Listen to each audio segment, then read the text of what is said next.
Bonsoir à tous et merci de respecter le grand rendez-vous. Oui, un grand rendez-vous pris avec l'équipe de BB24 tous les soirs à 19h, 19h, 21h. Alors, pour le compte de ce soir, nous aurons 4 plateaux.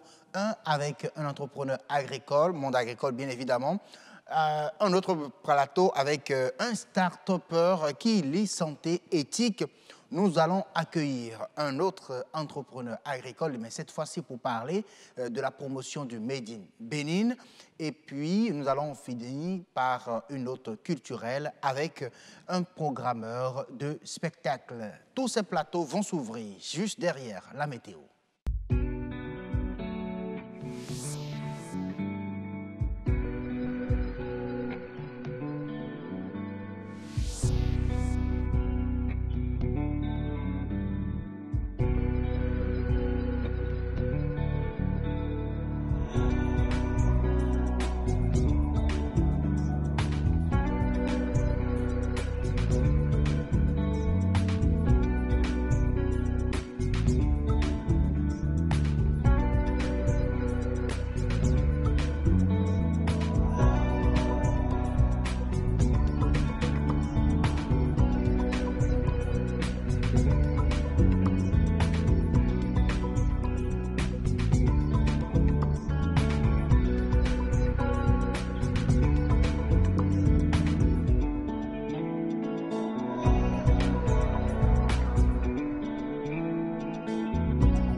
Nous serons sur cette édition de Grand Rendez-vous dans le monde agroalimentaire pour parler bien évidemment, bien sûr, de la promotion de ce produit-là. Mais il sera question de préciser pourquoi est-ce que ce monde emploie plus de femmes que d'hommes et pourquoi est-ce que les femmes réussissent mieux dans l'agroalimentaire au Bénin. Réponse dans un instant. Les acteurs de la santé et ceux spécialistes des technologies de l'information et de la communication, je dirais même ceux qui sont beaucoup plus dans le domaine du numérique, se retrouvent à Cotonou donc pour parler de ce mariage TIC et santé. Les start-upers béninois participent bien évidemment à cette conférence et ont beaucoup d'attentes qui viendront bien sûr exposer sur le plateau du grand rendez-vous à travers nature et bien-être. Il sera question également de parler de la promotion du Made in Bénin tout à l'heure avec l'expert qui nous dira qu'il faut donc un système de réseautage pour réussir.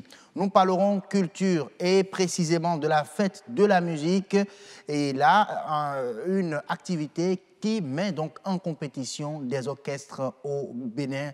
Nous allons parler de tout ça. N'oubliez surtout pas de nous retrouver tout à l'heure à 19h45 pour la grande édition du Journal du Soir. Ce sera avec Nadège Sani, déjà en place dans la rédaction de BB24. Bonsoir Nadège. Bonsoir à vous, Assim Gaba. On va se retrouver tout à l'heure, je dirais dans 40 minutes exactement. Mais dites-nous déjà, quel est le principal menu de cette édition du journal?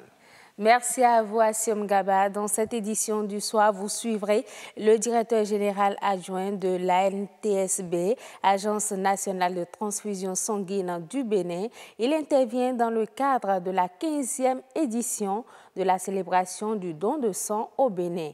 Après la loi sur les sachets plastiques, la phase de répression va bientôt démarrer. La rédaction de BB24 est descendue sur le terrain pour le constat. Et puis, les artistes béninois rendent hommage aux créateurs et concepteur du rythme Gogoon. Ils se sont rendus à son domicile. Vous suivrez le reportage réalisé à cet effet à 19h45.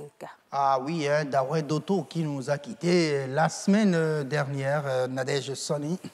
Donc, nous allons tout à l'heure suivre ce reportage dans un instant dans le journal. Ce sera dans environ 40 minutes. Merci beaucoup à vous déjà pour les titres annoncés. La suite du grand rendez-vous, ce sera sur les plateaux. Et le tout premier, c'est Monde agricole.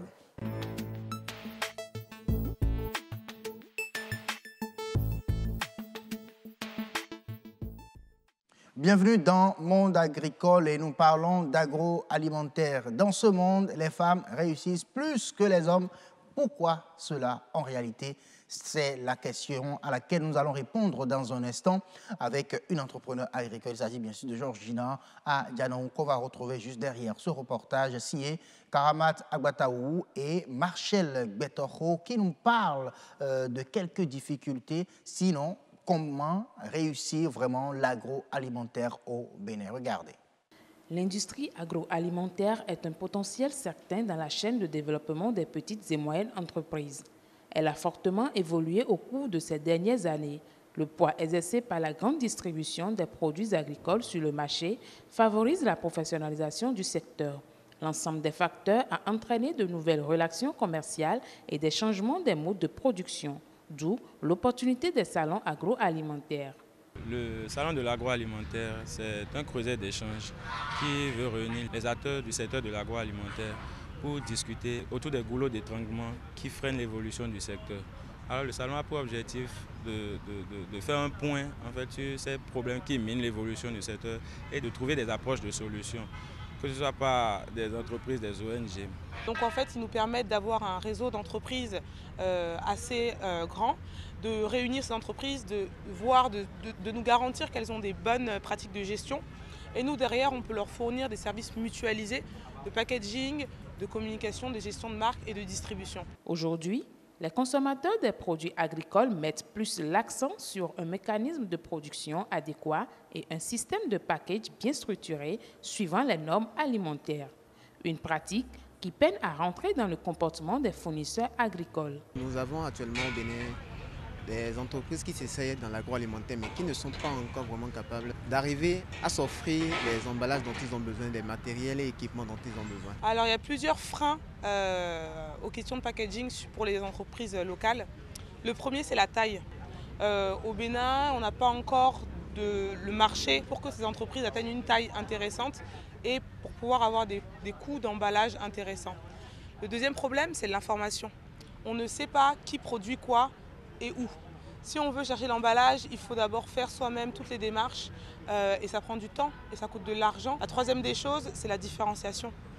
Les emballages qui sont disponibles ici sont souvent les mêmes pour plusieurs entreprises, donc on se retrouve avec des gens qui, dans des emballages de bouteilles d'huile, mettent du sirop, mettent du sucre, mettent du miel.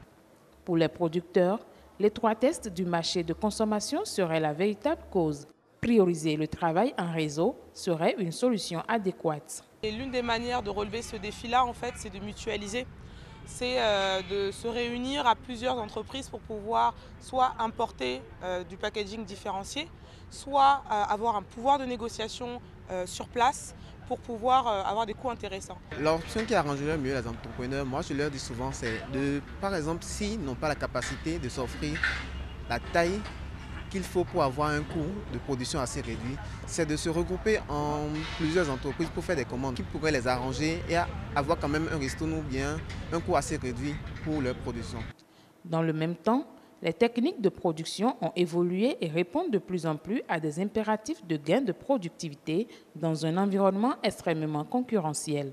Sans aucun doute, l'agroalimentaire au Bénin est un secteur porteur d'avenir. Merci à vous, Marcel Betoro et Karamat Agbataou, pour ce reportage. En plateau, on retrouve Georgina Dianou, entrepreneur agricole dans l'agroalimentaire, je dis proprement, puisque dans la transformation, c'est ça. Bonsoir. C'est bien ça. Bonsoir, M. Gaba. Merci d'être avec nous une fois encore Tout ce soir. pour moi. Hier, c'était avec Estelle Pazot. Aujourd'hui, on est à deux sur ce plateau pour continuer, bien sûr, l'entretien Hier, on s'était arrêté sur les difficultés liées à l'agroalimentaire. Oui. Juste un petit rappel de cette difficulté-là sur le plateau. Voilà, donc pour revenir sur les difficultés, nous devons partir des matières premières. Okay. Les matières premières aujourd'hui se raréfient. On n'en a pas souvent et le coût de ces matières premières-là ne fait que monter de jour en jour. Hormis les matières premières, nous avons le coût des équipements, les équipements de transformation qui ne sont pas toujours accessibles à tous les entrepreneurs, à tous ceux qui désirent se lancer dans la transformation agroalimentaire. Et hormis ce fait-là, nous avons aussi la difficulté de voir sur le terrain nos confrères qui, si je peux dire un peu, s'improvisent dans le monde de l'agroalimentaire. Il y a certains qui n'ont pratiquement aucune formation.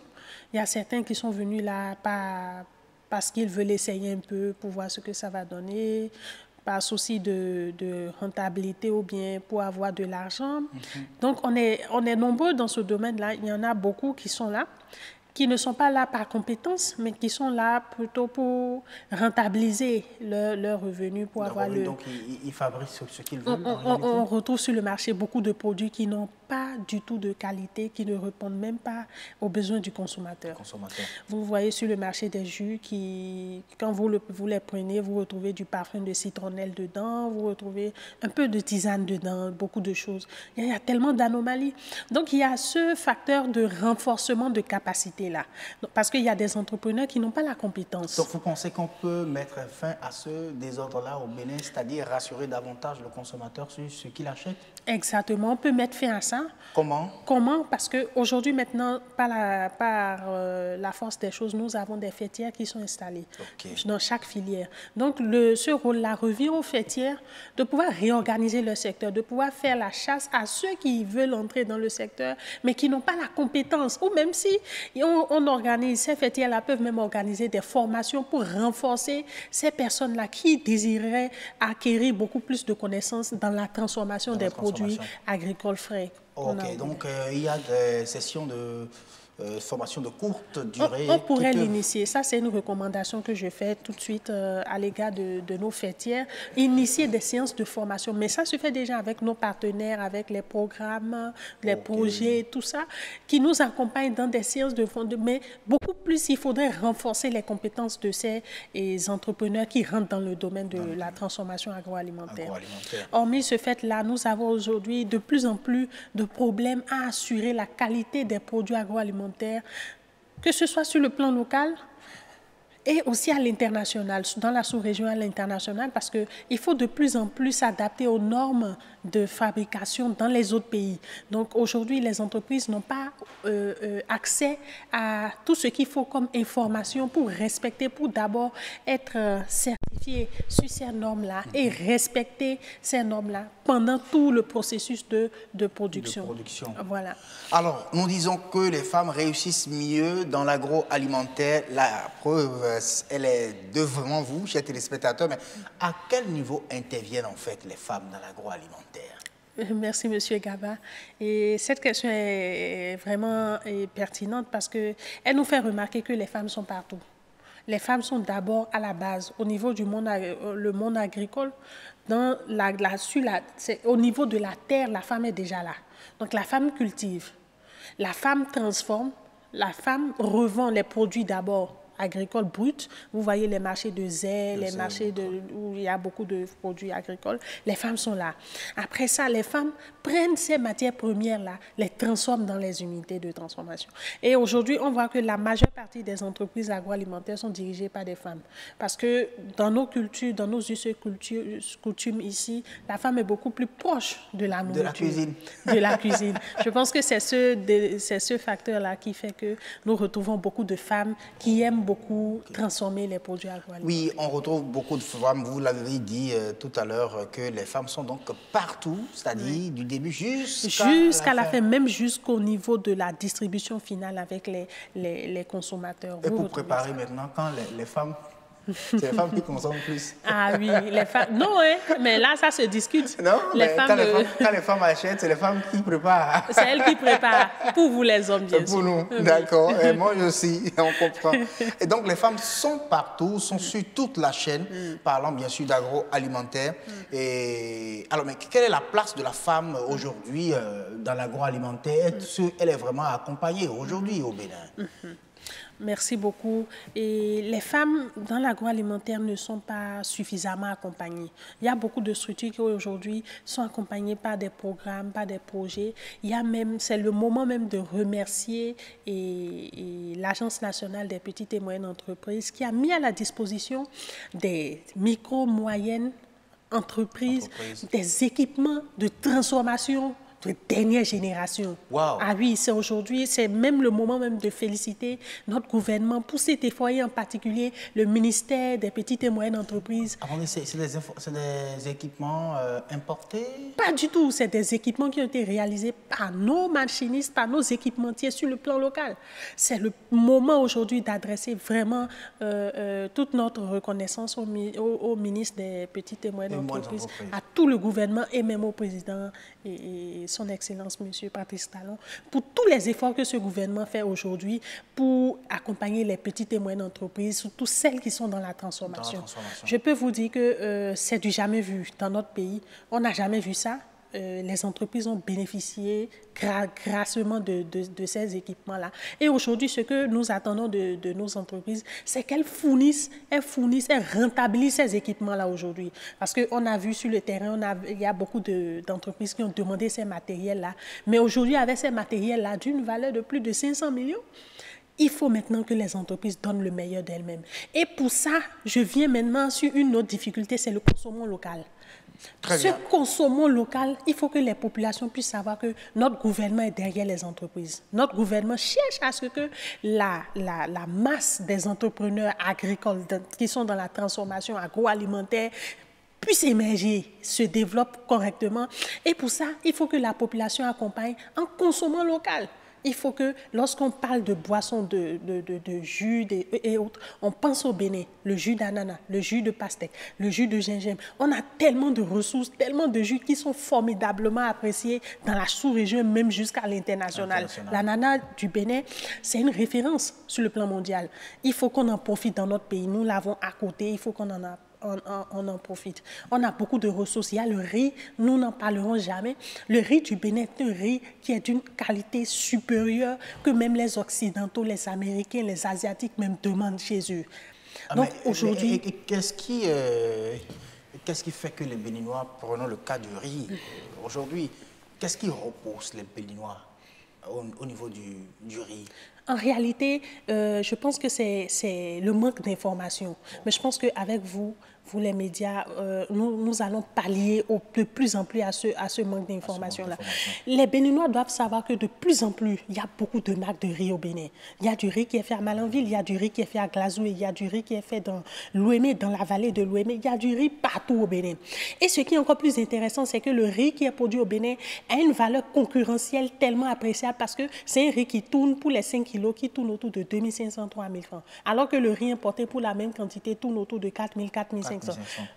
Que les Béninois qui m'écoutent aujourd'hui doivent se ruer sur le riz béninois. Parce que quand vous mangez le riz béninois à midi, ou le matin, ou le soir, comme vous voulez, vous mangez le riz béninois, difficilement vous avez faim après. Difficilement vous avez faim après. Nous avons fait l'expérience plusieurs fois. Comparativement au riz importé, quand vous le mangez, après 3 heures, 4 heures de temps, vous avez encore faim. Mais avec le riz béninois, vous mangez à midi, ça fait à 20 heures, ça fait à 18 heures.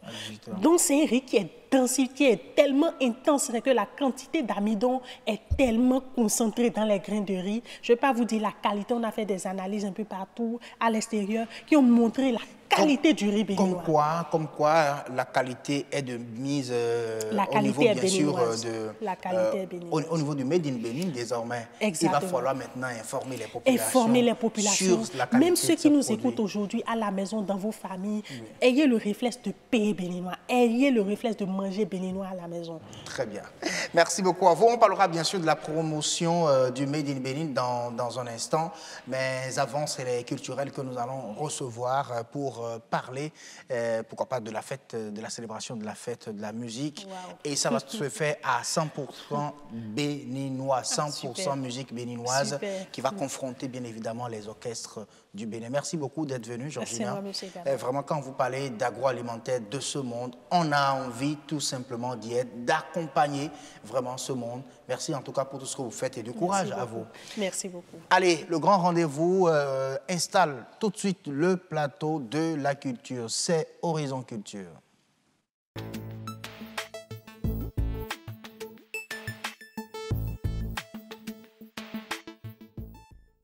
Horizon Culture, ce soir, ça parle d'une initiative qui met en compétition les orchestres du Bénin à travers la célébration de la fête de la musique. Et quand on parle d'orchestre, ça me fait penser à la réalisation de la grande dame Angélique Kidjo, une réalisation, je veux dire, une collaboration avec l'orchestre philharmonique de Luxembourg qui lui a permis de gagner un 3e Grammy Award. On l'a interviewée sur la question. Écoutez ce qu'elle en a dit. Le Bénin est riche de par sa diversité culturelle, mais une interrogation persiste au niveau des musiciens et mélomanes béninois. Le pays peut-il s'imposer au monde entier à travers sa richesse musicale? Les Américains comprennent que leur musique sans la musique africaine n'existerait pas. Aucune musique au monde, même la musique classique, n'existerait pas sans l'apport des esclaves à cette musique-là. C'est ça qu'on oublie toujours, nous les Africains. On oublie qu'on a donné au monde la musique moderne d'aujourd'hui. C'est en quelque sorte la conclusion que tire Angélique Kidjo de son expérience avec l'Orchestre Philharmonique de Luxembourg. Un projet qui lui a fait gagner son 3e Grammy cette année. C'est un projet qui a commencé en 2011. J'étais au Festival de Jazz de Montreux et il y a un directeur d'orchestre classique de Luxembourg qui vient me voir, qui me dit « Angélique, ça fait des années que j'écoute ta musique et à chaque fois que j'écoute ta musique, j'entends à la Philharmonie dedans. » Donc il a choisi quelques chansons de mon répertoire et il a fait un arrangement sur l'ordinateur. Il m'a balancé ça. J'ai écouté le truc, je me suis dit moi je vais. Hein. Et on a fait le premier concert qu'on a fait, c'était en juin 2012 au Luxembourg. On a eu 5 standing ovations. Les gens étaient fous parce que la langue, nos langues avec l'orchestre classique, c'est un truc magique. Moi-même, on m'aurait dit que ça marcherait comme ça. Je dis à la personne, t'es fou. Parce que nos langues ne sont pas faciles à chanter déjà au départ. Mais avec le classique, ça porte la langue. C'est-à-dire que notre langue, elle flotte. Elle devient universelle. Tout d'un coup, tout le monde peut parler le fond, tout le monde peut parler le yoruba, tout le monde peut parler le goût. Et c'est absolument génial.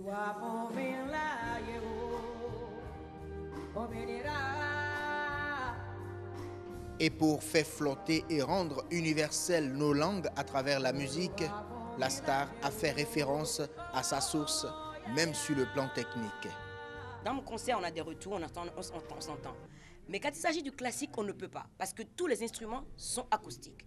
Donc ta voix doit être acoustique sans pour autant que tu te casses la voix. Donc j'ai appris, en fait, qu'est-ce que j'ai fait? J'ai refait ce que je faisais au Bénin quand j'ai commencé à chanter à la maison, à pleine voix. C'est-à-dire que tu projettes ta voix. Ce talent-là, il est là, on est né avec. Dans les villages, on ne chante pas avec des micros. Donc je me suis mise dans ma tête, avec les 110 personnes, il faut que je fasse partie de l'orchestre. Et que ma voix soit un instrument à ce moment-là. Donc j'ai réussi à faire ça. Et c'est cet album qui a gagné le Grammy cette année. Et avec l'orchestre philharmonique qui en a gagné aussi un. Un 3e Grammy Award qui consacre Sings, meilleur album de musique du monde. Ceci à l'actif de la rencontre de l'accent naturel de la musique béninoise et du classique de l'Orchestre Philharmonique de Luxembourg.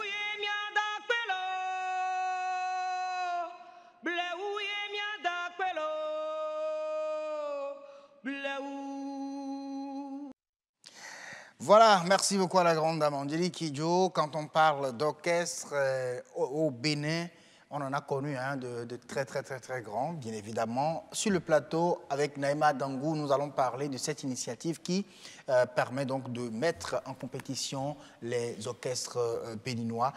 Vous êtes programmeur musical à Africa Sound City. Bonsoir. Exactement. Bonsoir, monsieur, et merci de me recevoir sur votre plateau. C'est un plaisir de parler musique et surtout de parler de Africa Sound City, surtout, et de cette initiative que vous avez initiée, que vous avez prise chez vous, là-bas pour donc confronter, pour célébrer de façon spéciale la fête de la musique. Pourquoi avoir choisi de la célébrer de cette manière? Alors, je vais d'abord commencer par présenter Africa Sound City pour ceux qui ne connaissent pas Africa Sound City. Oui. Africa Sound City, c'est un espace culturel et artistique qui est là pour favoriser le développement et la promotion des artistes. Alors, cette année, pour la célébration de la fête de la musique, nous avons eu l'idée de faire un concours qui va confronter des groupes de musique. Le thème de cette année, c'est Talent révélé. Talent révélé. Ah, d'accord. Alors, je comprends. ça rime bien. Ça rime très bien. Très bien. Alors, au Bénin, nous savons que nous avons des talents, mais la plupart d'entre eux ne sont pas ceux qui sont mis sur la scène.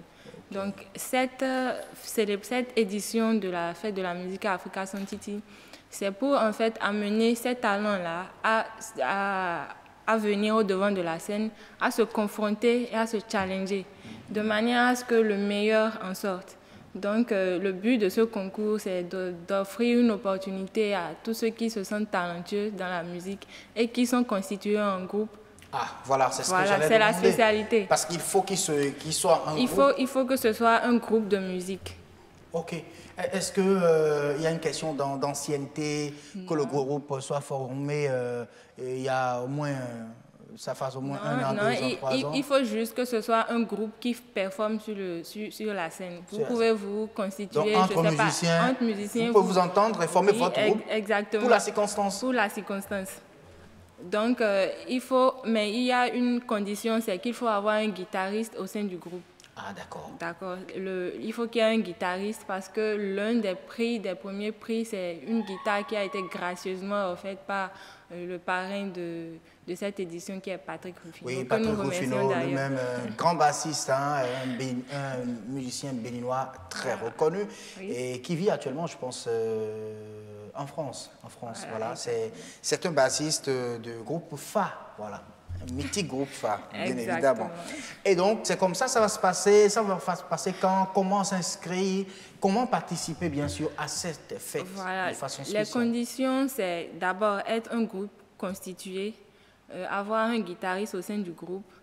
Et pour s'inscrire, c'est envoyer 2 vidéos, 2 musiques, 2 audios et 2 photos à l'adresse email africasoundcity@gmail.com. Alors, s'il faut envoyer la vidéo de votre groupe, c'est que votre groupe est formé, il y a quand même un temps donné.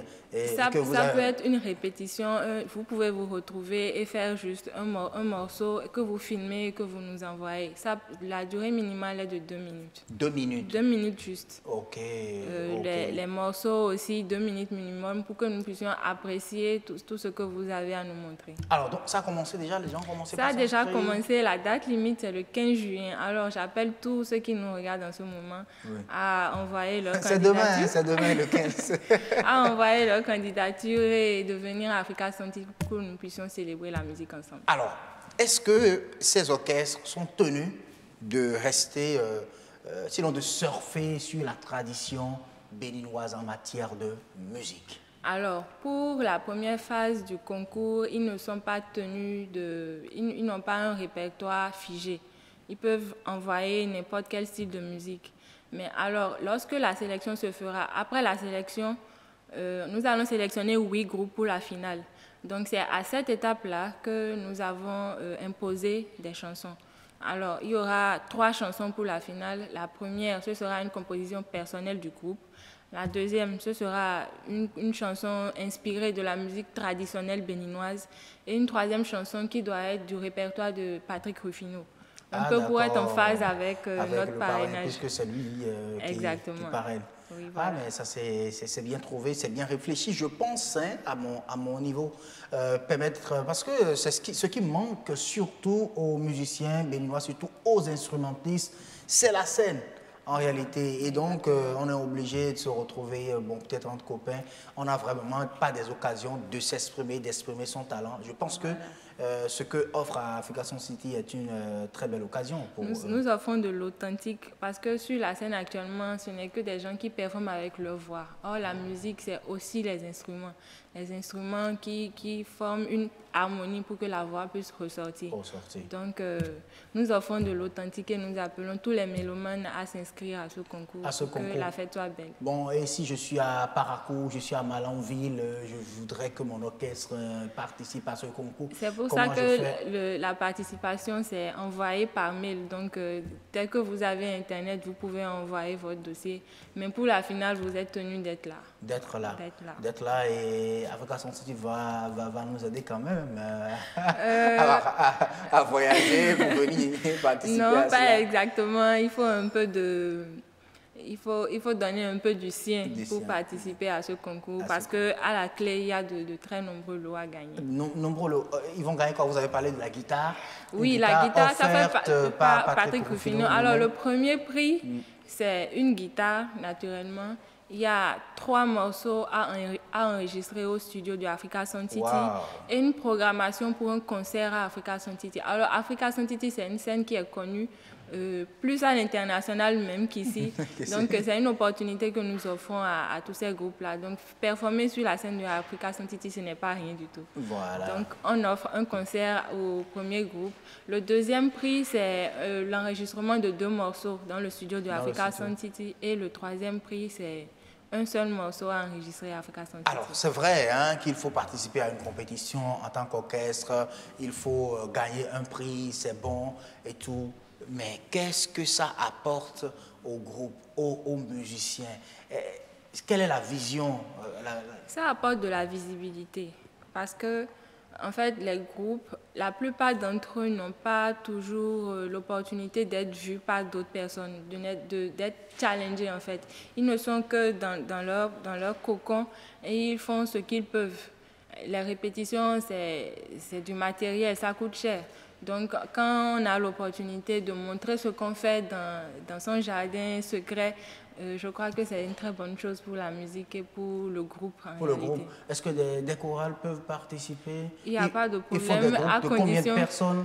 Il n'y a pas de limitation de nombre. Il faut juste que ce soit un groupe et qu'il y ait un guitariste au sein du groupe. C'est tout. D'accord. Donc, il faut être orchestre du Bénin quand même. Même pas. Il y a même pas une... Même hors du Bénin, ils peuvent participer à cela. Oui. Et si l'orchestre philharmonique de Luxembourg vient? Ah, mais ce serait un honneur pour Africa Sound City de recevoir je pense que cela, c'est bien. Donc, l'inscription, c'est juste par mail.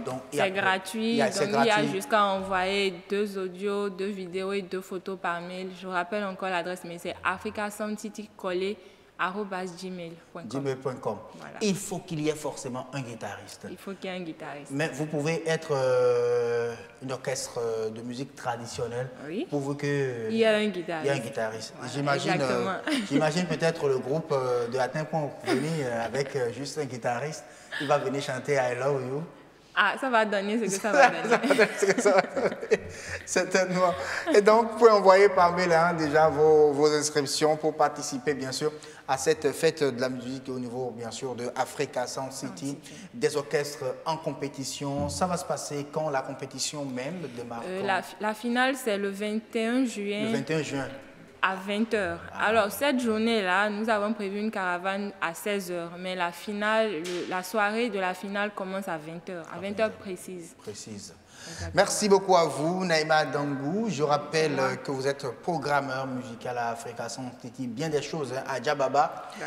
Dites-lui que vraiment, nous sommes fiers de la personne qu'il est et de cette lutte qu'il mène pour la promotion, la valorisation de la culture au Bénin. C'est pas facile de gérer un centre de spectacle, surtout dans notre pays comme le Bénin, y mettre tous ces fonds, vraiment.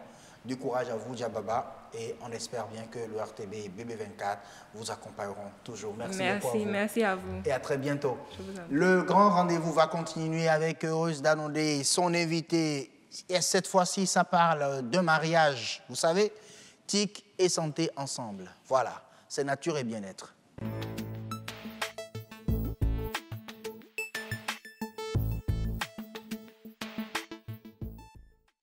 Le mariage sera célébré à Cotonou. Bien évidemment, les start-upers béninois participent bien sûr à ce mariage, à cette cérémonie.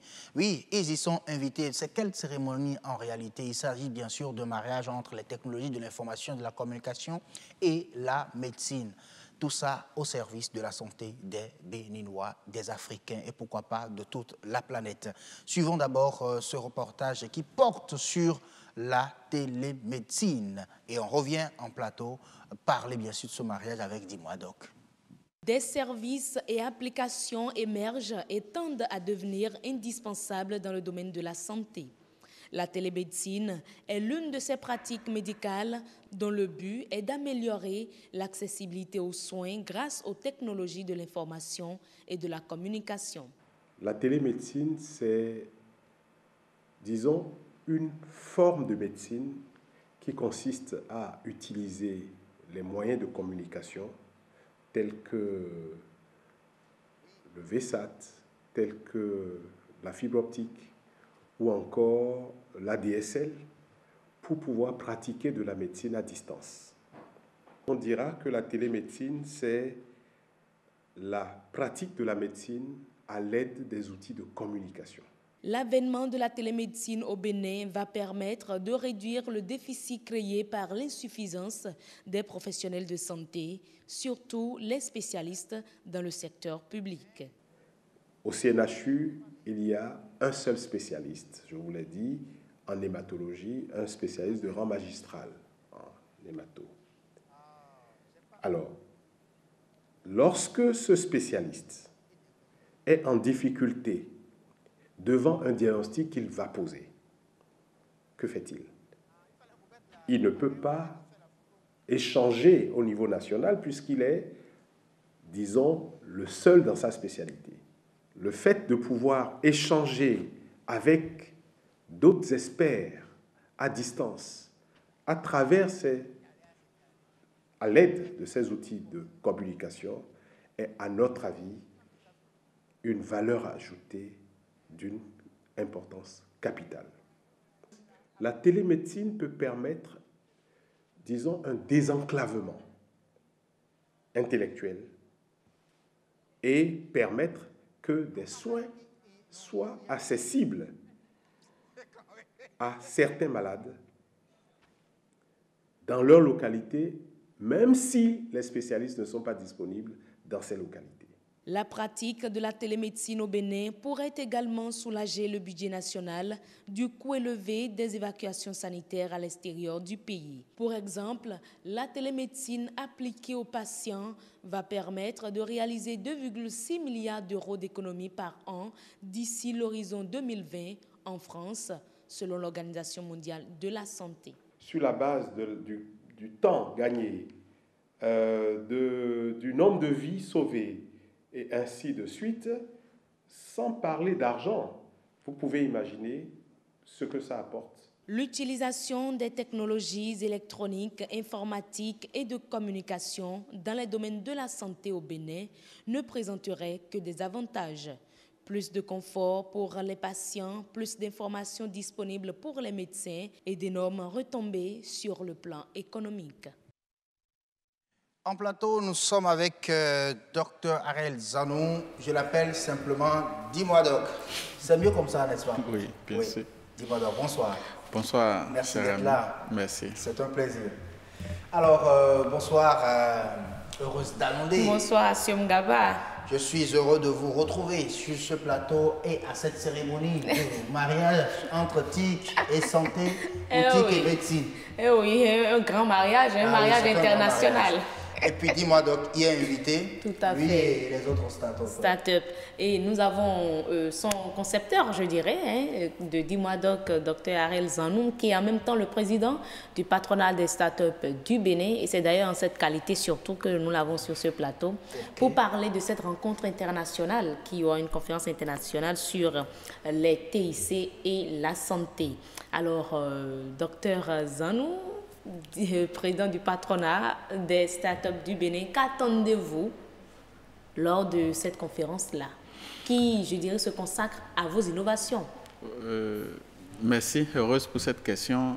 Déjà, il faut dire qu'il s'agit de la conférence internationale des ministres de la Santé et des ministres des économies numériques. Oui. Donc, cette conférence, comme vous pouvez vous rendre compte, tout le monde a compris aujourd'hui que chacun ne peut plus rester de façon isolée dans son domaine et innover. Et en parlant d'innovation aujourd'hui, en termes d'innovation, à plus de 80%, les innovations qu'on observe aujourd'hui sont dans le domaine du numérique. Et le numérique peut s'appliquer à tous les autres domaines également. Donc, d'où l'importance de faire cette conférence entre les différents ministres, aussi bien de la santé que du numérique, pour voir un peu dans quelle mesure, comme vous l'avez si bien dit, affiner ce mariage-là pour, disons, le bonheur de la population. Alors, quelles sont nos attentes? Oui. Évidemment, nous, en tant que start-up, je pense que c'est une aubaine pour nous, ce genre d'initiative, ce genre de conférence, parce que c'est ces genres d'événements que nous avons toujours voulu pour, en fait, toucher du doigt la réalité, pour montrer à nos autorités, effectivement, que, indépendamment de ce qu'on peut penser, l'Afrique regorge énormément de potentialités et que, malheureusement, nous avons beaucoup de freins également, notamment sur le plan juridique. Et je profite pour répondre à votre question, bien sûr. Nos attentes, c'est déjà qu'au cours de cette conférence-là, qu'il y ait un plan juridique qui soit mis en place pour permettre à ce qu'il y ait un bon mariage, justement, entre la médecine et la technologie, en tout cas pour ce qui nous concerne au Bénin. Et également, l'autre attente également, c'est de faire en sorte qu'il y ait un environnement favorable pour permettre aux jeunes innovateurs, aux jeunes start-up de pouvoir collaborer avec le secteur public. C'est important parce qu'en termes de santé publique, aujourd'hui, le plus important, ou du moins le gouvernement, les gouvernants ont plus d'impact sur ce domaine-là, beaucoup plus que les privés. Donc, voulez-vous dire, Dr Arel Zanou, que l'implication, je vais dire, d'éthique dans la santé demande en réalité une collaboration entre le secteur privé et le public? Alors, la réponse est oui, d'autant plus que vous allez vous rendre compte très vite que ceux qui produisent en réalité de l'innovation sont dans le privé. Okay. Le public a beaucoup de limites, nous le savons, et le public, en termes de développement, en dehors des universités qui font leur effort, c'est très limité, et la recherche et l'innovation dans le monde public. Donc ceux qui peuvent apporter cette solution aujourd'hui, c'est le privé. Et ce n'est pas n'importe quoi. Les cabinets. C'est ça, c'est le privé. Et malheureusement, ce privé-là n'est pas encore le privé qui a déjà les moyens. C'est malheureusement des jeunes innovateurs comme nous, oui, qui sommes limités en termes de moyens, mais qui avons les solutions. Ça, il faut pas l'occulter, c'est très important. Nous avons les solutions, nous pouvons adapter ces solutions-là en fonction des besoins réels de santé au niveau de la population, mais on a vraiment besoin que ce cadre-là soit favorisé pour permettre à ce que ces solutions-là que nous proposons trouvent effectivement clients ou trouvent écho favorable auprès de ces populations-là. Et favoriser déjà cette collaboration, vous aviez tantôt parlé de la mise sur pied déjà d'un plan juridique qui va servir à quoi concrètement? Alors, le plan juridique, c'est simple. Vous savez, vous ne pouvez rien faire aujourd'hui sans vous inscrire dans un plan juridique. Alors, la première chose, c'est attirer l'attention des gouvernants sur le fait qu'aujourd'hui, on parle de start-up. Mais c'est quoi une start-up sur le plan juridique? Aujourd'hui, tout ce qu'on fait, c'est de nous conformer, de nous comporter un peu comme toute entreprise traditionnelle. Mais quand on se comporte comme toute entreprise traditionnelle, c'est que très tôt, on est rattrapé par la réalité. Vous imaginez une start-up, une jeune entreprise qui n'a pas les moyens, qui a une idée innovatrice. Vous savez, pour vendre une idée qui est nouvelle, c'est très difficile parce qu'il faut présenter l'idée correctement et pour pouvoir convaincre le client. Donc, ça prend forcément plus de temps. Si je décide de vendre de l'eau Pure Water aujourd'hui, par exemple, ça va pas être plus difficile pour moi puisque le Pure Water est connu. Mais si je décide de vendre une innovation qui n'est pas connue, c'est que j'ai besoin de faire plus d'efforts. Donc, du coup, on a besoin qu'on nous allège un certain nombre de choses, notamment les charges fiscales, notamment les charges liées à l'importation d'un certain nombre de matériel aussi. Est-ce que c'est comme ça que ça marche dans les autres pays? où les startups sont vraiment valorisées. Alors, je vais peut-être vous surprendre, mais ça va encore plus loin. Je vous donne l'exemple de la Tunisie, que je prends généralement comme référence. Le 3 avril, ils ont voté au niveau de leur assemblée une loi qu'on appelle the Startup Act. The Startup Act, c'est un ensemble de lois vraiment dans l'objectif de faire la promotion des startups. Là-bas, non seulement les charges fiscales sont allégées, mais ils vont même au-delà. Ils vont jusqu'à offrir des bourses. C'est-à-dire qu'on vous donne de l'argent. Quand vous êtes éligible, quand vous avez le statut de start-up, le gouvernement comprend que vous avez des besoins fondamentaux et que le seul moyen pour vous de vous concentrer sur votre innovation, c'est de résoudre ces problèmes de besoins fondamentaux. Donc, le gouvernement vous donne une bourse. Et avec cette bourse-là, vous souvenez à vos besoins élémentaux et ça vous permet de vous focaliser sur votre innovation. Et dès que vous mettez en forme votre innovation maintenant, il y a l'environnement économique, notamment en termes d'investissement. Il y a là-bas ce qu'ils appellent le code d'investissement qui existe un peu partout, qui permet par exemple à un entrepreneur qui décide d'investir dans votre start-up d'être exonéré du même montant en termes d'impôts. Donc du coup, le monsieur, il se dit, je préfère investir dans l'entreprise que de remettre l'argent. Le Bénin doit aller à l'école de la Tunisie, donc. Bon, on espère bien. Je sais que les Béninois sont aussi assez intelligents pour réfléchir et concevoir aussi... je vais dire, un cadre juridique, des tests pour vraiment, c'est-à-dire construire un environnement pour vraiment permettre aux startups béninois d'évoluer de façon efficace. Voilà. En tout cas, on retient tout simplement que ces startups ont les solutions dans leur tête, mais n'ont pas les sous dans leur poche. C'est ce qu'il faut faire. On va aller sur le journal, on va rejoindre bien évidemment Nadège Sani. On revient tout à l'heure, Dr. Arrête-Zanou, avec vous pour continuer bien sûr cet entretien. C'est l'heure du journal sur le grand rendez-vous. C'est chez vous.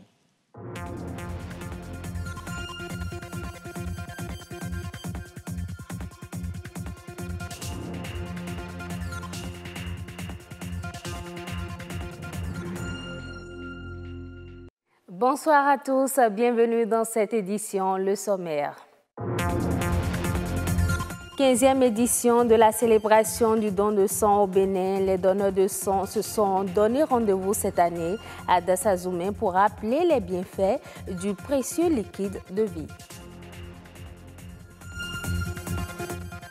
Quelques mois après la promulgation de la loi contre l'usage des sachets plastiques non biodégradables, les autorités béninoises passent bientôt à la répression. Plus de détails dans cette édition. Deuil dans la famille culturelle du Bénin, les artistes chanteurs se sont rendus au domicile du précurseur du Gogoron pour un hommage mérité.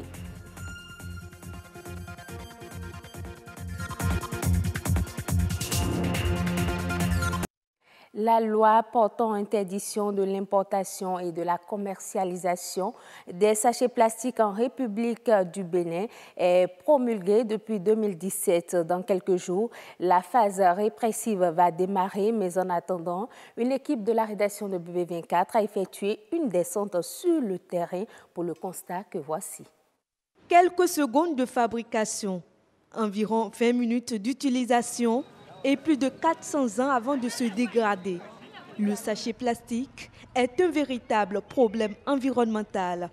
Il y a tellement de dégâts par rapport au sachet plastique qu'à un moment donné, il faut se lever et dire non. L'aliment qui reste dans le sachet, au contact du sachet, imprègne les substances chimiques et en consommant ça, on est en train d'accumuler des éléments toxiques dans notre organisme. Au regard de ces nombreux impacts, le gouvernement du Bénin a adopté et promulgué une loi qui interdit désormais la commercialisation et l'utilisation des emballages non biodégradables. Mais il faut constater que depuis ce vote, rien n'a changé. Les sachets plastiques sont plus que jamais présents dans la nature. C'est le stock que nous sommes en train d'épuiser progressivement. Dès que ce stock sera épuisé, nous n'utiliserons plus de sachets plastiques. Moi, je ne sais pas qu'il a une loi comme ça de ne pas acheter dans les sachets noirs. Si on ne constate pas quelque chose sur les sachets, on ne peut pas interdire de ne plus utiliser. Et puis faire la publicité pour nous expliquer comment pourquoi on ne peut plus utiliser les sachets. Les clients n'auront qu'à se munir d'une bassine. Avant, il n'y avait pas de sachets plastiques. Un moratoire de 6 mois est accordé aux populations pour se mettre au pas. Cette période transitoire prend fin le 1er juin 2018. Mais en attendant, des campagnes de sensibilisation se font avec, à la clé, l'opportunité de privilégier les emballages biodégradables. Avant que le sachet n'arrive, quand on allait acheter à manger, on partait avec son bol. Quand on allait au marché, on partait avec son panier. Il faut se mobiliser et faire de grandes campagnes de sensibilisation pour que dans les marchés, pour que partout, les gens soient au courant. Il y aura des messages publicitaires, il y aura des diapos, des stratégies de sensibilisation tous assignés dans toutes les langues pratiquement. Donc, c'est la promotion des sachets biodégradables maintenant. Cette loi, avec les décrets d'application, donnera des agréments aux entreprises ou bien aux groupements qui vont importer ces sachets biodégradables dans notre pays. Dans le processus de l'application de la loi, il faut sensibiliser, mais il faut aussi sanctionner. Les produits d'interdiction de ces sachets, si on retrouvait ça chez un consommateur, ou bien on retrouvait ça chez un vendeur, il est puni d'une amende allant de 100 000 à 10 millions. Et il peut avoir encore une peine d'emprisonnement de 6 mois. Même si tu es vendeur de sachets ordinaires au marché et qu'on retrouve des sachets non biodégradables chez toi, tu vas payer d'amende de 10 000 à 500 000. Il serait difficile d'envisager de lourdes peines dans un environnement socio-économique tendu. Et donc, la promotion des emballages biodégradables apparaît comme la solution alternative. Soyez là pour les autres, donnez votre sang, partagez la vie. C'est le slogan retenu pour la 15e édition de la célébration des donneurs de sang au Bénin. Dassazoumé est la ville retenue pour accueillir les manifestations ce 14 juin. Grégoire Maïné, le directeur général adjoint de l'ANTSB, est au micro de Gloria Oni et Auréole Ayeyon. La célébration de cette journée mondiale des donneurs de sang, le 14 juillet chaque année, est une manifestation qui a plusieurs intérêts. D'abord, il s'agit de remercier ces donneurs de sang, ces valeureux donneurs qui font leurs dons de façon régulière pour permettre au pays d'avoir du sang pour soigner les malades. Deuxième intérêt, cette journée, cette célébration permet également d'attirer l'attention du public sur l'intérêt du don de sang afin que de nouvelles personnes puissent être volontaires pour donner le sang. Troisième intérêt, ça permet également d'inviter nous, autorités du pays, de travailler pour mettre à disposition les moyens pour que le sang soit disponible dans les hôpitaux. Au Bénin, depuis 3 ou 4 ans, sur 100 demandes faites, nous arrivons à satisfaire au moins 90.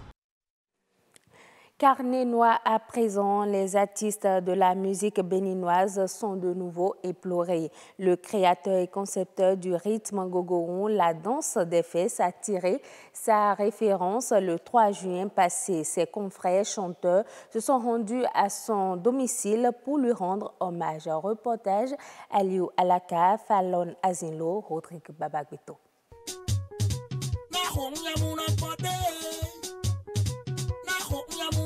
Il a marqué son époque en tant que créateur du gogoron, une musique qui prend sa source dans le mono. Darouedoto n'est plus de ce monde. Il a rendu l'âme dans la nuit du dimanche 3 juin 2018 des suites d'une maladie. Auteur de plusieurs albums qui témoignent de son talent, l'artiste aurait eu une crise cardiaque qui le conduit à la clinique Biasso du Togo où il a expiré. Une énorme perte pour le monde artistique.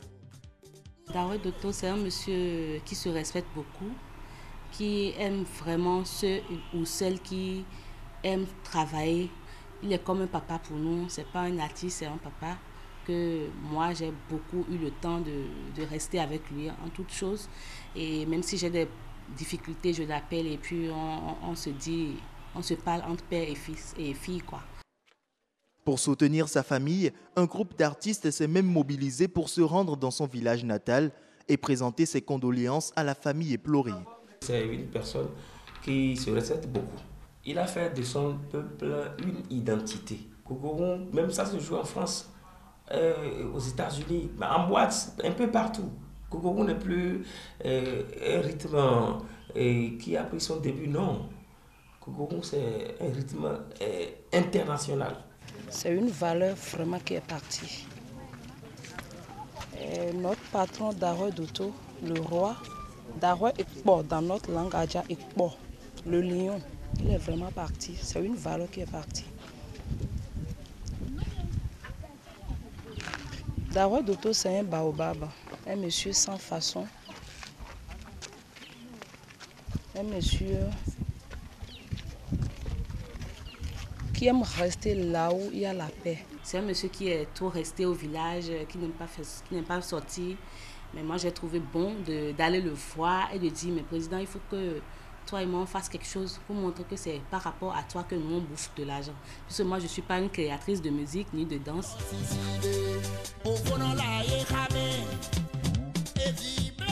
Le gogoon, qui veut dire la danse des fesses, est perçu à l'origine comme l'expression artistique, mais surtout identitaire, des peuples Adja depuis les années 90.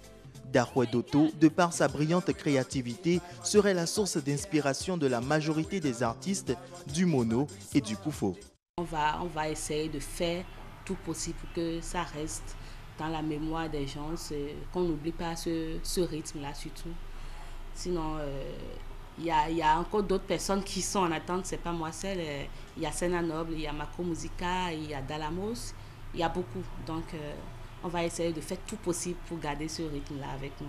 L'artiste ne meurt pas, dit-on.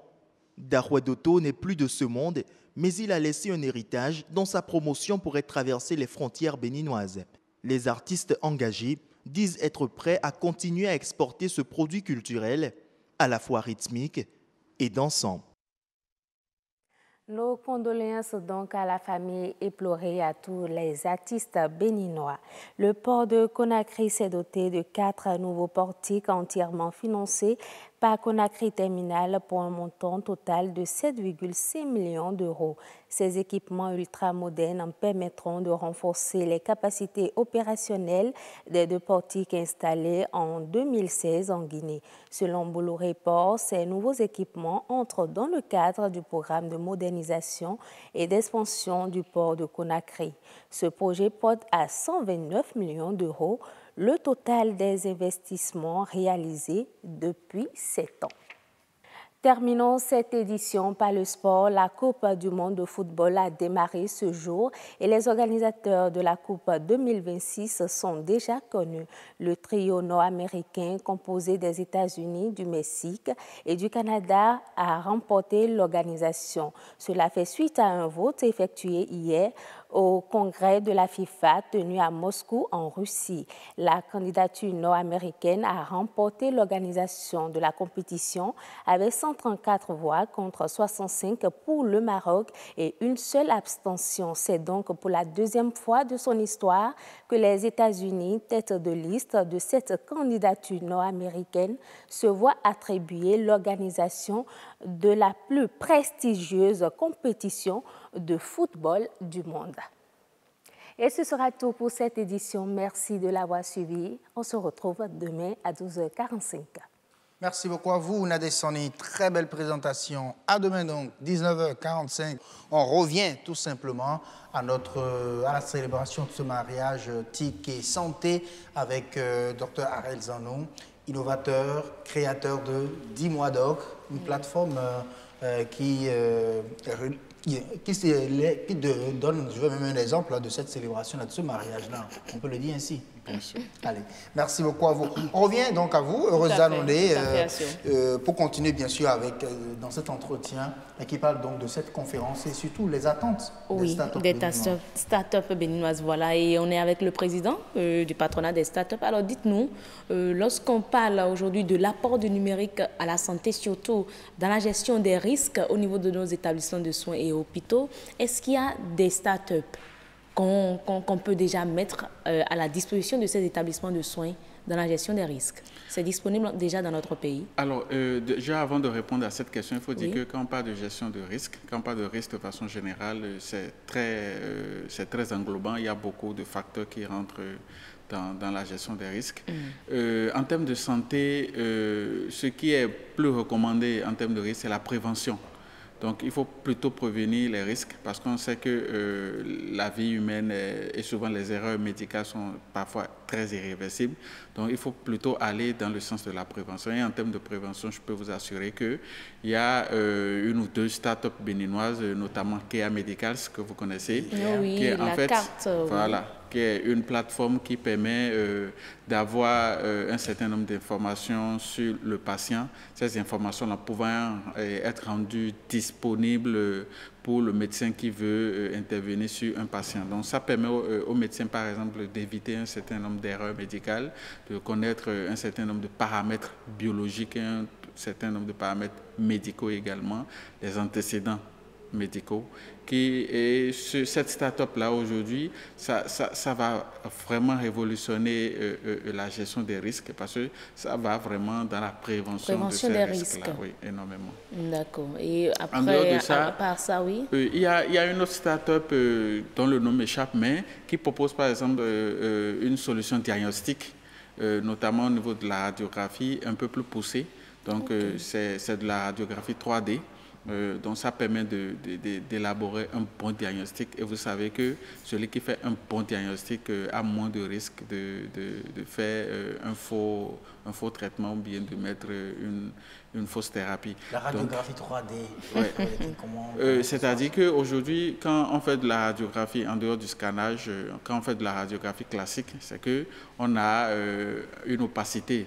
Quand vous regardez sur le cliché, vous avez des parties sombres et des parties... voilà, c'est tout ce que vous avez.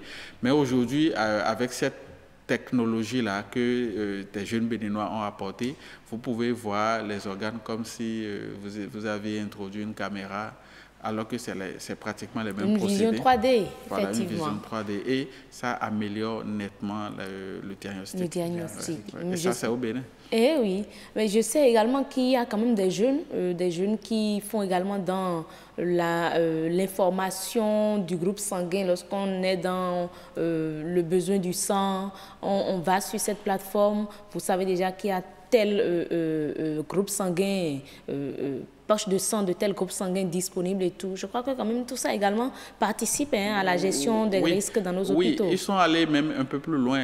C'est une application notamment qui renseigne, qui donne beaucoup d'informations. Notamment, ça éduque la population déjà sur l'importance du don de sang.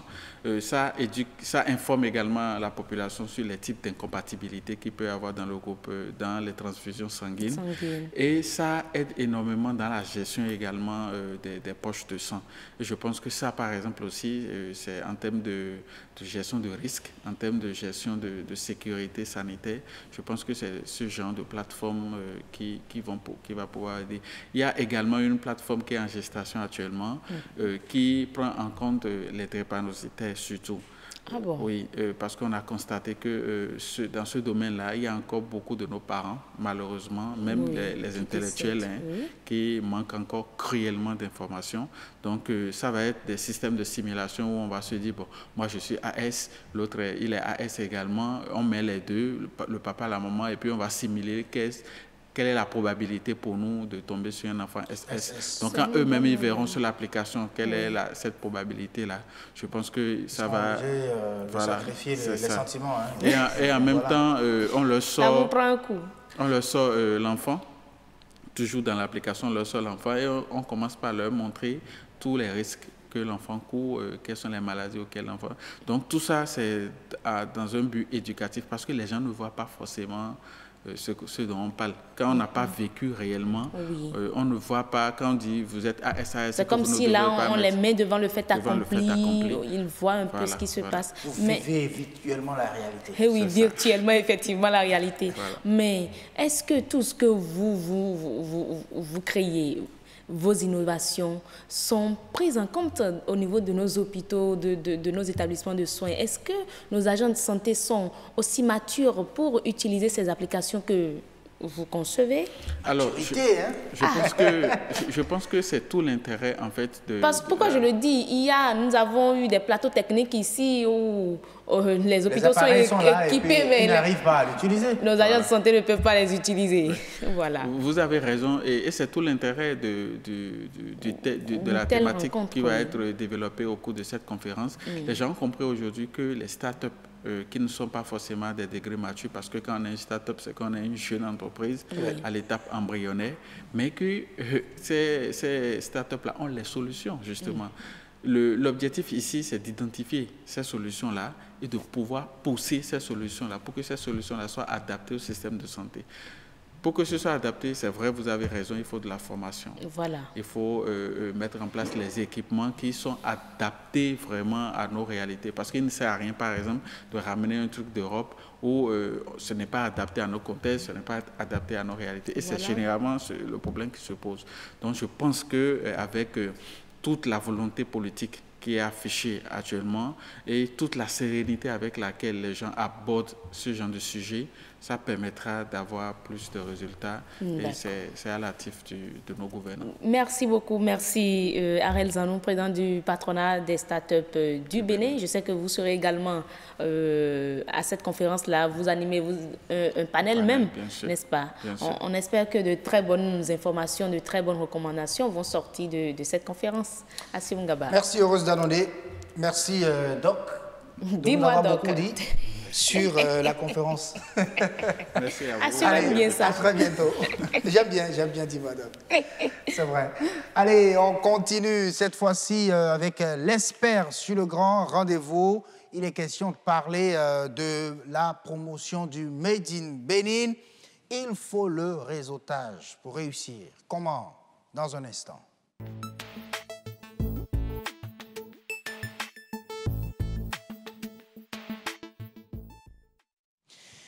En plateau avec Euphrasie Dassundo, elle est entrepreneur agricole. Elle dit qu'il faut le réseautage pour réussir à faire consommer le Made in Bénin par les Béninois, aux Béninois, j'allais dire.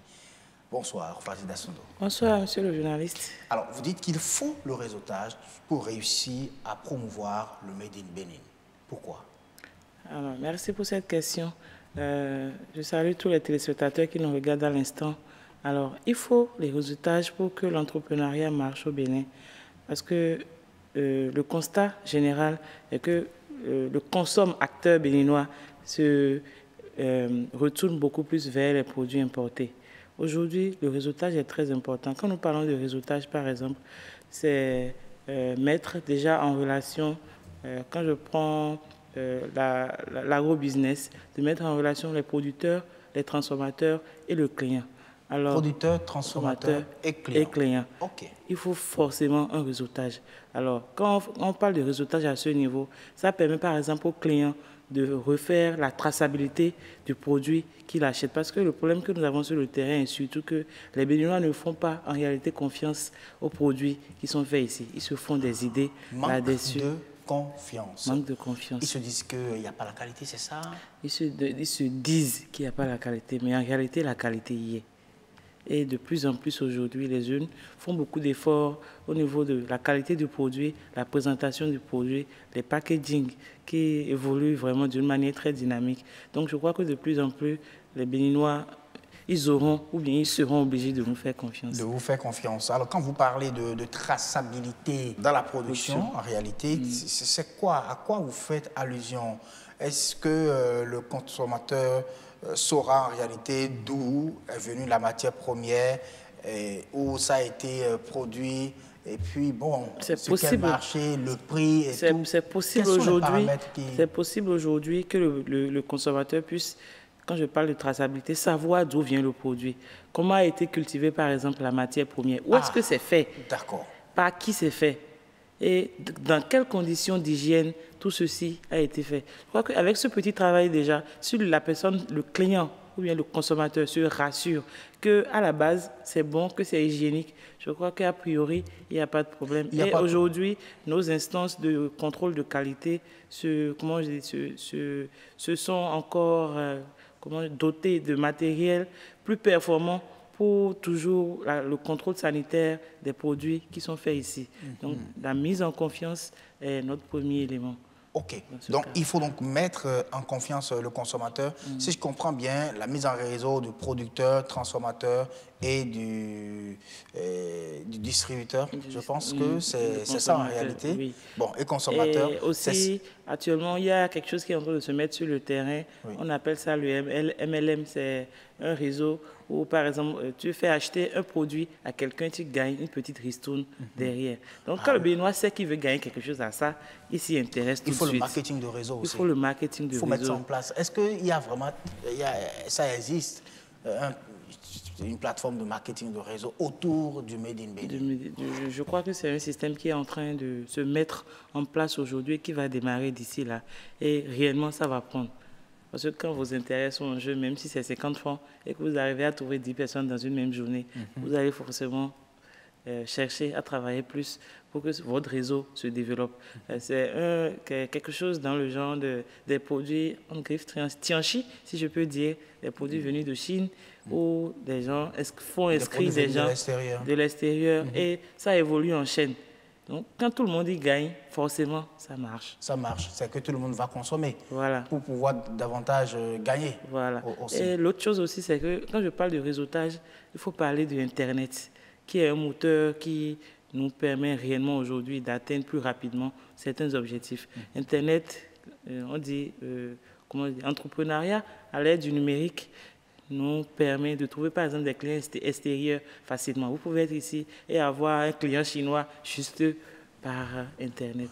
Pour trouver plus de marché, en réalité, pour élargir votre marché. Alors, moi, quand on parle de réseautage entre promoteurs béninois, entre producteurs béninois, en réalité, pour moi, c'est que si vous êtes tous promoteurs d'ananas, c'est que vous vous mettez en réseau pour pouvoir fournir la quantité de produits demandés par le marché aussi. Je pense que c'est aussi ça. Oui, c'est aussi ça le réseautage. Mais à ce niveau, il y a des points critiques. C'est-à-dire que quand, par exemple, des producteurs d'ananas se mettent ensemble, on doit s'assurer qu'eux tous produisent la même qualité de produits. Voilà. Pour ne pas gâter le marché. Donc, c'est aussi ça, le réseautage, la mise en commun. Et quand vous mettez comme ça ensemble, ça fait plus de force. Ça veut dire que vous vendez sous le même label? Le même label, justement. Vous vendez sous le même label? J'allais en venir, par exemple, pour les jus de fruits. Aujourd'hui, si on en arrive à labelliser, par exemple, 10 producteurs de jus de fruits au Bénin, et tous les produits sont sous la même marque, sous le même label, ça met le client, le consommateur en confiance. Parce qu'il va voir ça partout. Si vous étiez éparpillé, quelqu'un a un point de vente ici, l'autre en a ici, et que vous vous mettez ensemble, et que sur 10 points de vente dans ce cotonou, le client retrouve le produit partout, il va se demander, mais c'est quoi la chose finalement? Et il va forcément aller vers le produit et l'essayer. Et l'essayer. Je pense que ça se fait déjà dans... Ça a commencé timidement, et avec le temps, sûrement, ça va prendre. Ça va prendre, en réalité. Mais merci, en tout cas, pour toutes ces informations. Est-ce qu'il y a déjà un exemple ou des événements qui mettent quand même ensemble les promoteurs, sinon les producteurs béninois, histoire de semer déjà ces grains de réseautage entre eux? Il y a quand même beaucoup d'événements aujourd'hui qui font la promotion du Made in Bénin. D'ailleurs, il y a un événement à venir déjà demain, les 15 et 16 juin, demain et après-demain, qui promeut l'entrepreneuriat agricole d'une manière générale et les autres pans de l'entrepreneuriat aussi. L'entrepreneuriat agricole. Et ça dit que l'événement va rassembler, c'est vous qui l'organisez en fait, un événement qui va rassembler donc des promoteurs, des producteurs. On invite la population à venir déguster gratuitement tout type de produits. Wow. On aura au moins une cinquantaine d'entreprises. Pourquoi avoir choisi de faire goûter gratuitement? De faire goûter gratuitement, justement pour les amener à adopter ces produits-là. Parce qu'aujourd'hui, avec la morosité en griffe, quand on parle de foire à un Béninois, il se dit là, je vais dépenser. Mais quand on vous fait venir pour goûter gratuitement et que vous êtes satisfait de ce que vous avez vu, alors vous n'avez plus du mal à débourser votre argent. Les gens vont manger tout ce qu'il y a sur le, il n'y a pas de problème. Sur le stand. Hein. Il n'y a pas de problème. Je viens le matin, je fais 3 stands, je vais à la maison. Ça, c'est le petit déjeuner. Il y en aura pour tout le monde. À midi, je viendrai pour le déjeuner. Et puis le soir, nous sommes conscients que pour réussir, on est obligé d'aller vers les gens. On ne peut pas toujours attendre que ce soit eux qui viennent vers nous. Donc ce sera un truc grand public où beaucoup de monde vont venir. Donc c'est pour vous, c'est votre manière à vous de créer ce réseau de producteurs béninois pouvant satisfaire. Et d'abord, la première vision, c'est de mettre d'abord en confiance le consommateur béninois. Oui. On aura même des agences de contrôle de qualité qui seront sur les lieux le jour. Sur les lieux le jour. Dites-nous, alors parlez-nous de cet événement. Permettez aux Béninois d'y participer. Dites-nous où est-ce que ça va se passer et comment. Alors, cet événement dénommé l'entrepreneuriat à l'aide du numérique se passera les 15 et 16 juin à la Maison des Jeunes d'Agla, à Cotonou ici. On aura différents panels à animer pendant ces 2 jours. On aura à parler de la gestion efficiente du temps, la gestion comptable en entreprise, le suivi de la qualité en entreprise. Et en dehors de ça, il y aura bien sûr l'exposition grand public où on a au moins une 50aine d'entreprises made in Bénin, que des produits faits au Bénin qui seront présents, ouverts au public, les recevoir. J'espère que les entreprises ne vont pas payer pour participer ou les gens ne vont pas payer également. L'entrée est libre et gratuite, je répète, l'entrée est libre et gratuite. Alors, je suis entrepreneur, j'ai mon produit, je peux déjà venir bien sûr, bien sûr. Pour exposer. Bien sûr. Carrément. Carrément, oui. Mais la seule condition, c'est que vous allez faire goûter ces produits-là aux consommateurs de façon gratuite. De façon gratuite. Une manière de créer déjà le réseau. Comment est-ce que le réseau-là sera créé? Parce qu'ils vont venir, ils vont exposer. Comment est-ce que vous pensez pouvoir les réunir une fois cet événement-là terminé? Alors, on a pour ça un registre de tous ceux qui viendront comme visiteurs, goûteurs, curieux et tout ça. Donc, c'est des prospects pour chaque entreprise présente là sur les lieux. Alors, avec ce registre, on a les noms, les contacts de nos visiteurs. C'est de potentiels clients, c'est des personnes à relancer. Et c'est comme ça, ça participera forcément à agrandir le portefeuille client des entreprises présentes sur les lieux ce jour-là.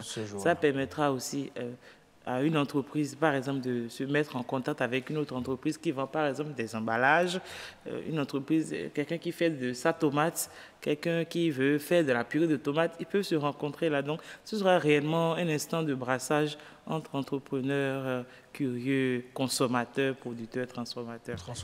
Ce sera un grand rendez-vous. Un très grand rendez-vous, comme le nom de cette émission. Un grand rendez-vous, donc, pour vous, chers téléspectateurs, chers consommateurs. C'est comme ça que vous les appelez. Oui, consomme-acteur. Pourquoi consomme-acteur? Consomme-acteur parce que il faut que le consomme-acteur soit responsable. Il ne faut pas consommer pour consommer. Je consomme, mais je suis aussi acteur. C'est-à-dire que je participe à la promotion. Un consomme-acteur. C'est dans le système du réseautage. Il est consommateur, mais il est consomme-acteur. Il est acteur également. Il participe en fait à l'assurance qualité, à la production et tout ça, parce que c'est lui qui doit dire, voilà ce que moi je veux.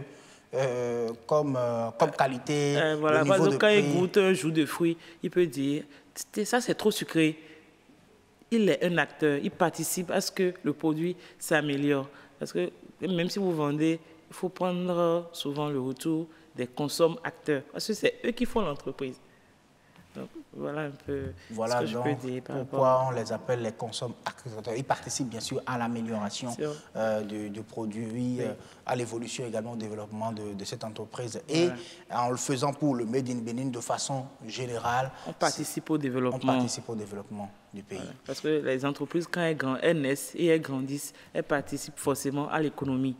Parce que c'est des entreprises dûment enregistrées, donc doivent payer les taxes. Et c'est avec les taxes qu'on peut se développer. Et donc, le grand rendez-vous, c'est à la Maison du Peuple d'Agla, les 15 et 16 juin. Le 15 et 16 juin. C'est à partir de demain. Hein? Oui, c'est à partir de demain. 8h. Donc, merci beaucoup à vous.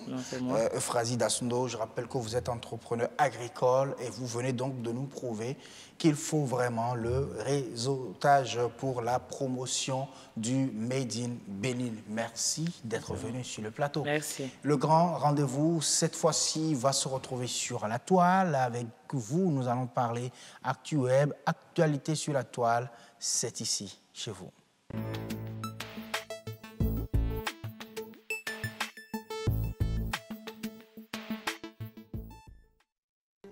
Amis du web, bienvenue.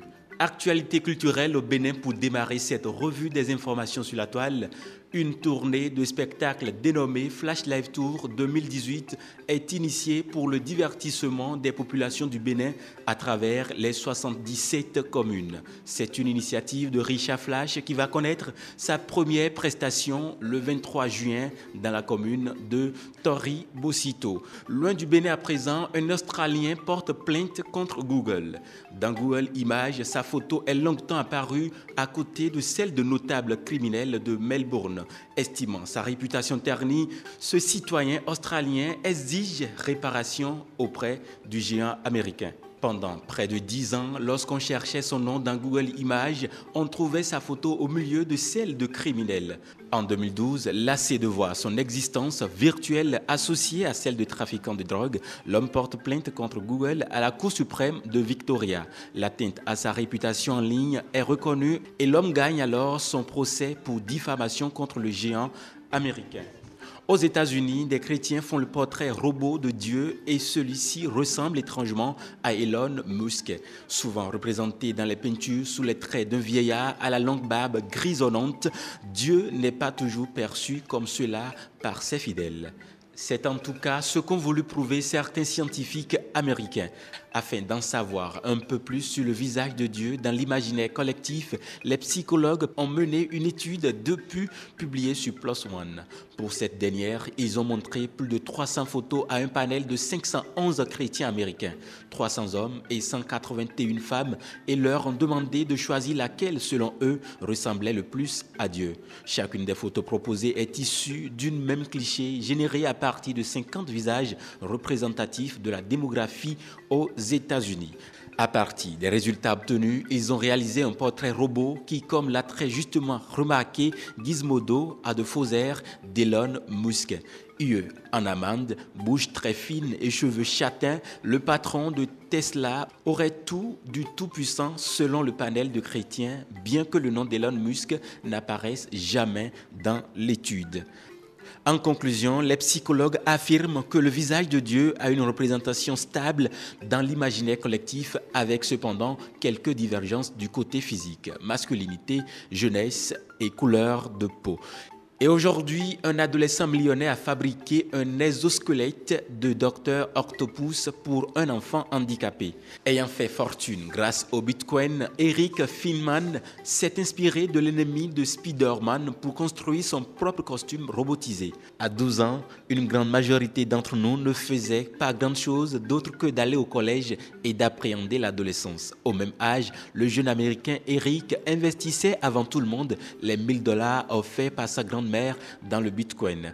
Un an et demi plus tard, il revendait ses parts au prix de $100 000 et en profitait pour monter botangle.com, un site éducatif en ligne.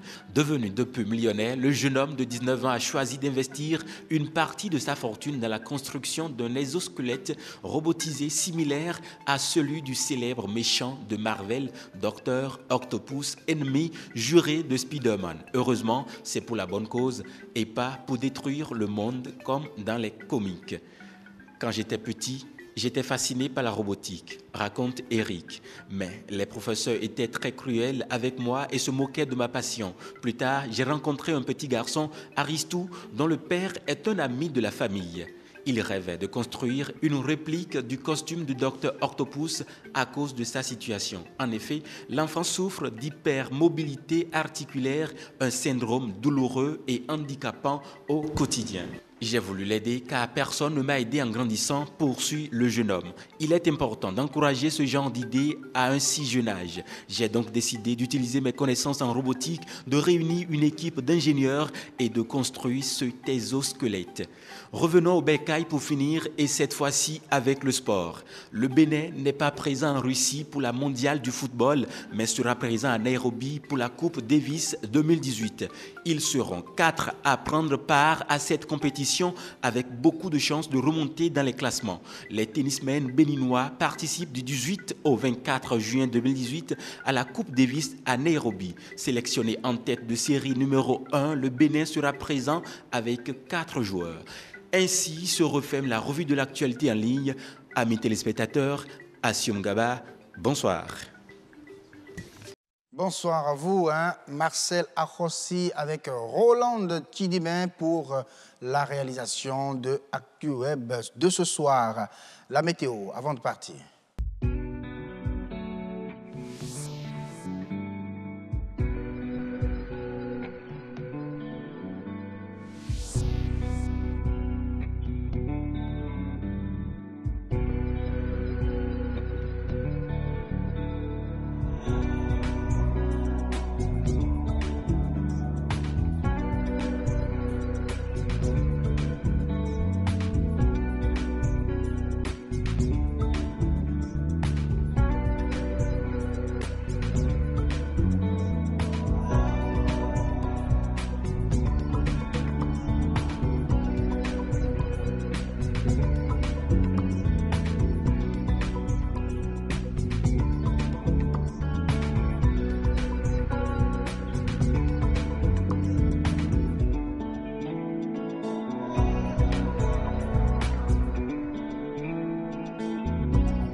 Oui, le grand rendez-vous de ce soir a eu lieu grâce à vous, puisque vous étiez là.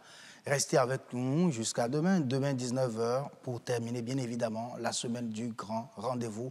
Portez-vous bien, bonne soirée sur BB24. Ciao.